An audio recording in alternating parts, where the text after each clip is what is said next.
নমস্কার, আমি অনির্বাণ চৌধুরী। শুরু করছি এডিট পেজ। যে রাধে সে চুলও বাঁধে, একইভাবে আপনার আমার অবসরের ছায়াসঙ্গী সেই ফেসবুক নাকি রাজনীতিতেও 16 আনা নাক গলায়। হ্যাঁ, এই অভিযোগ ঘিরে গত কয়েকদিন ধরে দেশ জুড়ে তোলপাড় হচ্ছে। আপনার মনে হতেই পারে যে ফেসবুক আবার কি করে রাজনীতিতে নাক গলায় মশাই? এ তো নেহাতি একটা নিরীহ অ্যাপ। তার দিব্যি সেখানে মতামত লেখা যাচ্ছে, সেলফি শেয়ার করা যাচ্ছে, রান্নার রেসিপি থেকে আড্ডা, সবই বেশ নির্বিবাদে চলছে। আর মুঠোফোনে যে গোটা পৃথিবীটাকে ধরে রাখা যায়, ফেসবুকই তো প্রথম শেখালো আমাদের। হারানো স্কুল কলেজের বন্ধুদের হদিশ দিচ্ছে। তার উপর এই করোনা আবহে ঘরবন্দি জীবনে ফুরসত বলতে ভরসা তো সেই ফেসবুকই। আর শুধু আমি আপনি নই, প্রত্যেকটা রাজনৈতিক দল এখন এই ফেসবুককেই জনসংযোগের বড় মাধ্যম হিসেবে ব্যবহার করছে।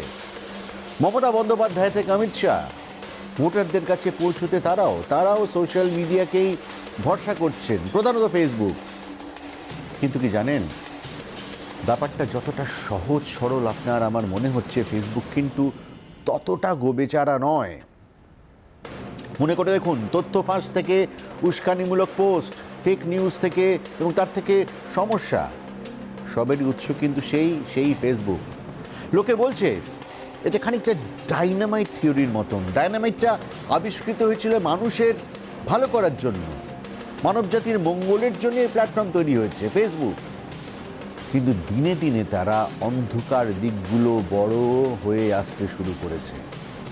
কংগ্রেস, তৃণমূল, বিজেপি ফেসবুকের কাণ্ডকারখানা নিয়ে প্রশ্ন তুলছেন সবাই। বলছেন রাজনীতি থেকে পলিটিক্যাল মার্কেটিং, ফেসবুকের দেওয়ালের ভেতরে চাপা আছে সব।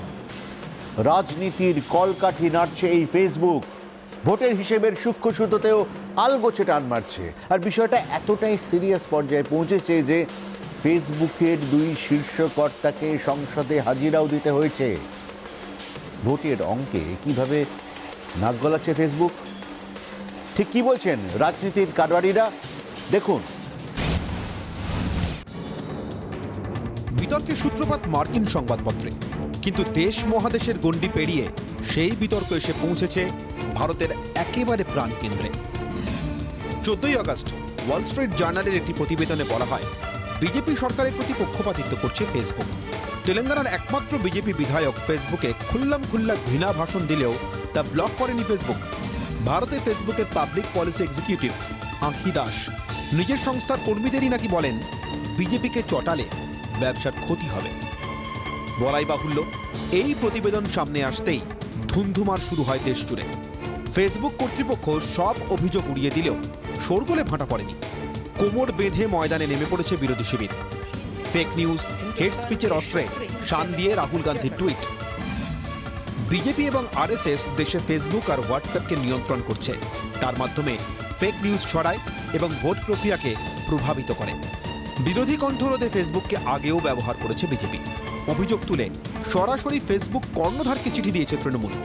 শুধু নালিশ নয়, সাল তারিখ ধরে ধরে সেখানে ভোট রাজনীতিতে ফেসবুকের সক্রিয় ভূমিকার কথা বলা হয়েছে।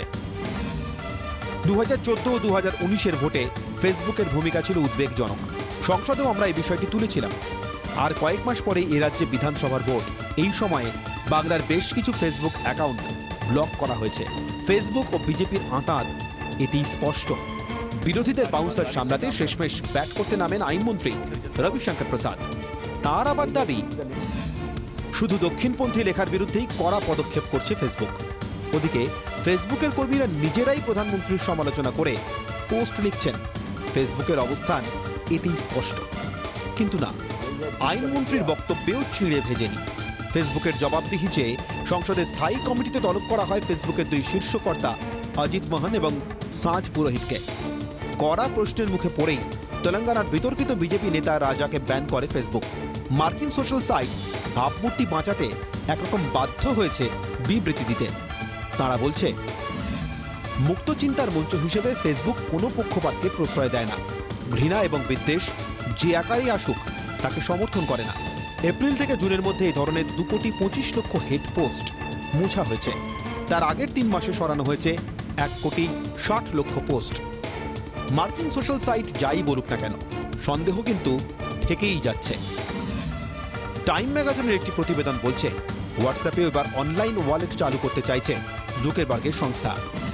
আর তাই ভবিষ্যৎকে মসৃণ করতে মোদী সরকারকে খুশি রাখার চেষ্টা করছে ফেসবুক। সব মিলিয়ে তোলপাড় দেশ জুড়ে। জনমাধ্যমে সুপার পাওয়ার হলে স্বচ্ছতার গুরুদায়িত্ব কাঁধে নিতে হবে, বুঝলে তো ফেসবুক। ব্যুরো রিপোর্ট, জি 24 ঘন্টা। ফেসবুক নিঃসন্দেহে সোশ্যাল মিডিয়ার সুপার পাওয়ার। মহাশক্তিধর এই সামাজিক মাধ্যমের সবচেয়ে বড় বাজার আমাদের দেশ ভারতবর্ষ। শুধু ভারতেই নয় করে 30 কোটি গ্রাহক আছে ফেসবুকের।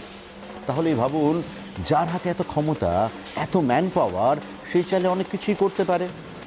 আরে মশাই, প্রভাবশালী বলে কথা না।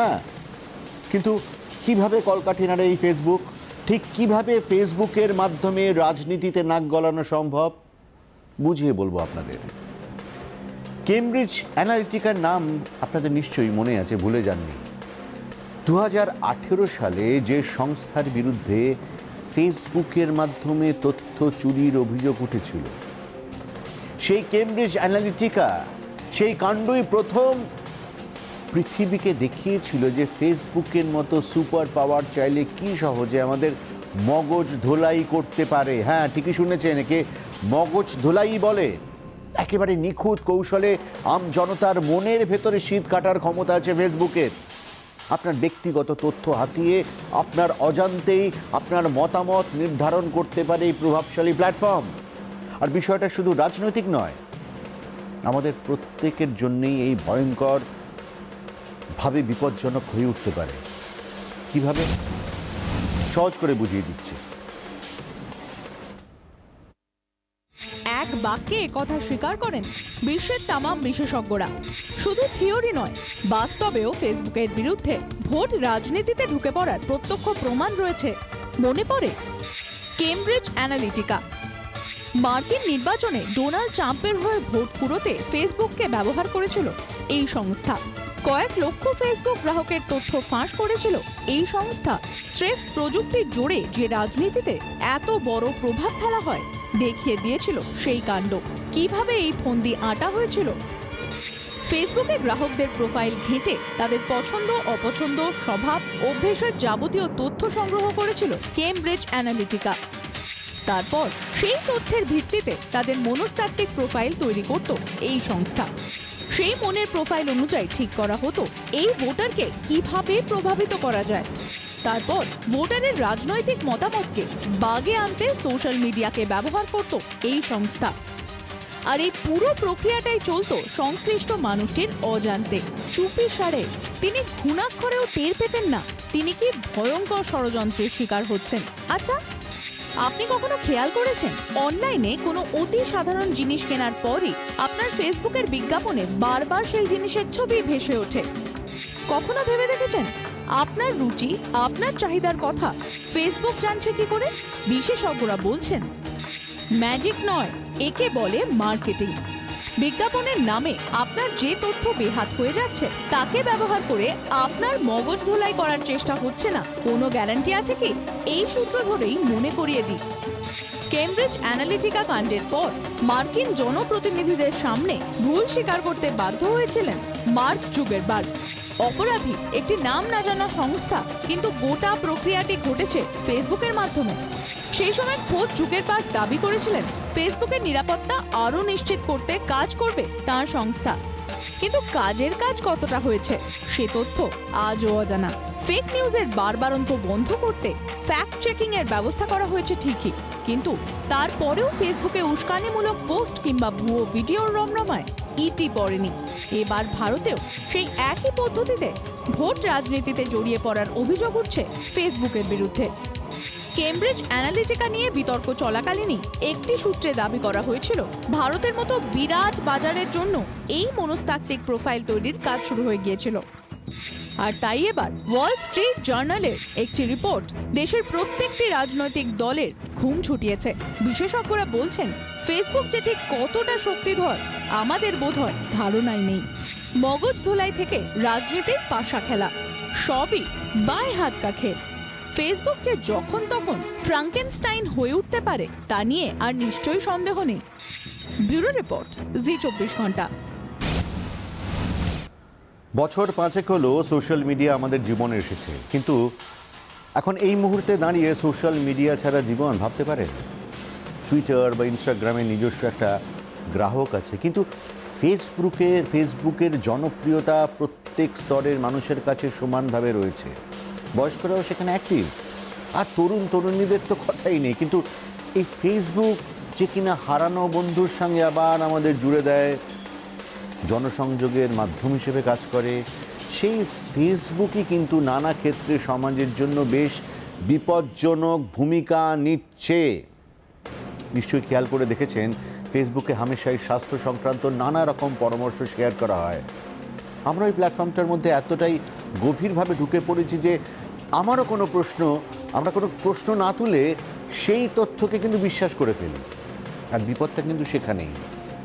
আপনি কি জানেন, ফেসবুকে যে তথ্য বা পরামর্শ ঘোরাফেরা করে তার বেশিরভাগই ভুয়ো, ভিত্তিহীন। সেই তথ্য অনেক সময় আপনাকে মস্ত বিপদের মুখে ঠেলে দিতে পারে এবং শুনতে অবিশ্বাস্য লাগতেই পারে, কিন্তু এই মুহূর্তে এর থেকে বড় সত্যি আর কিছু নেই। মনে আছে দিন কয়েক আগে স্বাস্থ্য বা ওয়ার্ল্ড হেলথ অর্গানাইজেশন ওরা বলেছিল যে প্যান্ডেমিকের সঙ্গে সঙ্গে পাল্লা দিয়ে বাড়ছে ইনফোডেমিক। আজ যে তথ্য আপনাদের সামনে আনবো সেটা সেই তথ্য বিভ্রাটের পর্দাফাশ করবে। দেখুন, ফেসবুক আপনার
ফেসবুকে ঘুরে বেড়ানো প্যান্ডেমিক নামে একটি তথ্যচিত্রে মিথ্যে দাবি করা হয়েছে যে মাস্ক পরলে কোভিড আক্রান্ত হওয়ার সম্ভাবনা বাড়ে। এই তথ্যচিত্রকে ঠেকাতে ব্যর্থ হয়েছে ফেসবুক কর্তৃপক্ষ। একটি ঝুটো প্রবন্ধে দাবি করা হয়েছে মার্কিন মেডিকেল অ্যাসোসিয়েশন নাকি ডাক্তারদের বলছে কোভিড মৃত্যুর সংখ্যা বাড়িয়ে বাড়িয়ে বলতে। এই প্রবন্ধ নিয়ে দুটি ফ্যাক্ট চেকিং সংস্থা প্রশ্ন তুললেও সেখানে 60 লক্ষ লাইক হয়েছে। ভুয়ো প্রবন্ধটি 1,60,00,000 শেয়ার হয়েছে। কোনটা রটনা আর কোনটা সত্যি, সোশ্যাল মিডিয়ায় ক্রমাগত গুলিয়ে যাচ্ছে সব। আর ঠিক এখানেই রাশ ধরতে হবে আপনাকে। সতর্ক থাকতে হবে, গুজব নয়, তথ্যসূত্র নিশ্চিত করে না জানলে সোশ্যাল মিডিয়ায় গা ভাসাবেন না। মনে রাখবেন, অসত্যের ফাঁদ পাতা আছে ভার্চুয়াল ভুবনেও। ব্যুরো রিপোর্ট, জি24 ঘন্টা। ভুয়ো তথ্য সোশ্যাল মিডিয়ার খারাপ দিকগুলোর মধ্যে অন্যতম, কিন্তু সেই কয়েনেরও কিন্তু উল্টো পিঠও আছে। সোশ্যাল মিডিয়া কিংবা ডিজিটাল প্ল্যাটফর্ম বা ডিজিটাল মিডিয়া যেটা আমাদের জীবনে, আমাদের সমাজে বৈপ্লবিক কিছু বদল এনেছে, তা কিন্তু অস্বীকার করা কোনো জায়গাই নেই। রেসিপি থেকে খবর, ডিকশনারি থেকে অনলাইন শপিং, বিনোদন থেকে ইবুক, ইন্টারনেট না থাকলে কি করে চলতো বলুন তো আমাদের জীবন। ইবুকের সূত্র ধরেই বলি, কত সহজে কত দুষ্প্রাপ্য বই হাতের মুঠোয় নিয়ে এসেছে আমাদের এই ডিজিটাল মিডিয়া। এই মাধ্যম যে ভবিষ্যতের অন্যতম শক্তিশালী মাধ্যম হয়ে উঠবে এ কথা বহু আগে টের পেয়েছিলেন আমাদের বিজ্ঞানীরা।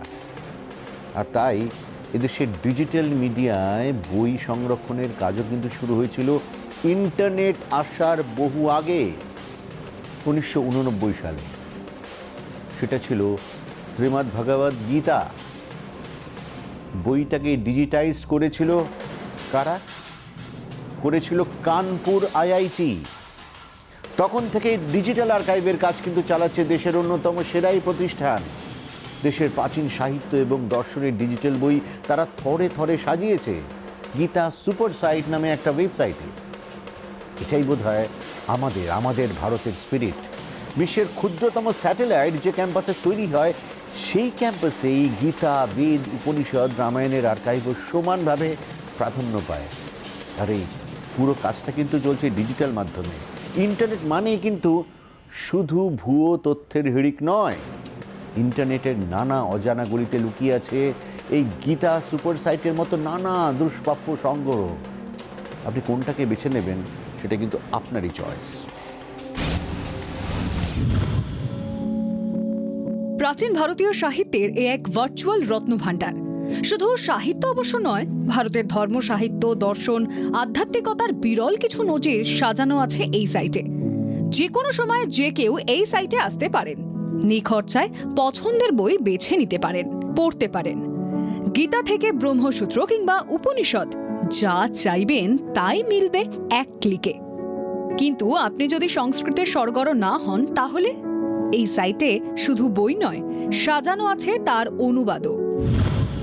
এই সাইটে প্রাচীন ভারতীয় সাহিত্য, দর্শন, ধর্মভাবনার দুষ্প্রাপ্য বই পড়া যায় 11টি ভাষায়।